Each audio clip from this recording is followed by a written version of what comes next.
Bonsoir, merci d'être avec nous sur Journal de guerre. Au 60e jour de la guerre entre le Hamas et Israël, voici ce qu'il fallait retenir de la journée à 19h30.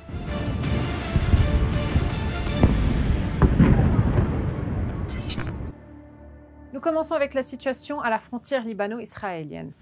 La situation à la frontière sud du Liban reste très tendue, surtout depuis l'annonce par le Hamas de la création sur le territoire libanais d'un groupuscule, les avant-gardes du déluge d'Al-Aqsa, ayant pour mission de libérer Jérusalem et la mosquée Al-Aqsa.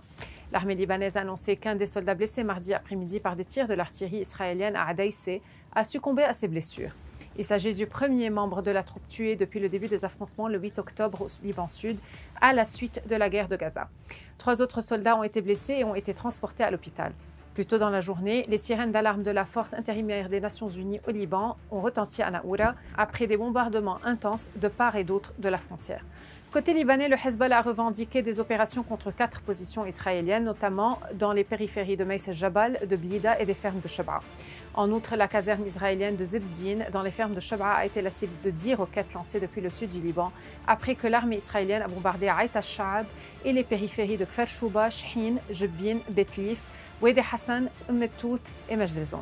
L'émir du Qatar, Sheikh Tamim Ben Hamad Al-Thani, a déclaré, je cite, « Il est honteux pour la communauté internationale de laisser ce crime odieux se poursuivre pendant près de 2 mois, au cours desquels le meurtre systématique et délibéré de civils innocents continue, lors de l'ouverture d'une réunion du Conseil de coopération du Golfe à Doha, alors que l'opération militaire israélienne se poursuit dans la bande de Gaza. » Le bilan humain depuis le début de la guerre à 19h30 heure de Beyrouth. Du côté israélien, 1200 morts sont officiellement recensés par l'État hébreu depuis début novembre, un chiffre qui n'a pas changé selon les données publiées par le ministère des Affaires étrangères israélien. Du côté de Gaza, le ministère de la Santé a recensé plus de 15 900 morts parmi les Palestiniens depuis le 7 octobre. Nous élargissons nos opérations terrestres contre les bastions du Hamas dans toute la bande de Gaza, a déclaré le porte-parole de l'armée israélienne, Daniel Hagari.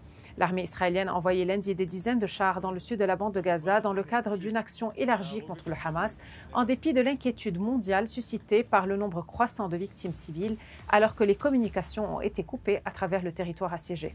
Nous ne pouvons pas nous détourner de ce qui est manifestement un échec moral face à la communauté internationale, a déclaré Myriana Spoliarik, présidente du Comité international de la Croix-Rouge, après avoir visité l'hôpital européen de Khan Younis dans le sud de la bande de Gaza.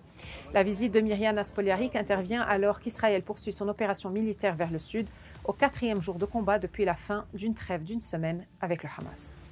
Merci de nous avoir suivis sur Ici Beyrouth. On se retrouve demain pour un autre résumé de la situation. Vous pouvez suivre toute l'actualité concernant cette guerre sur notre site web www.icibeyrouth.com sous la rubrique Guerre Israël-Hamas ainsi que sur tous nos réseaux sociaux.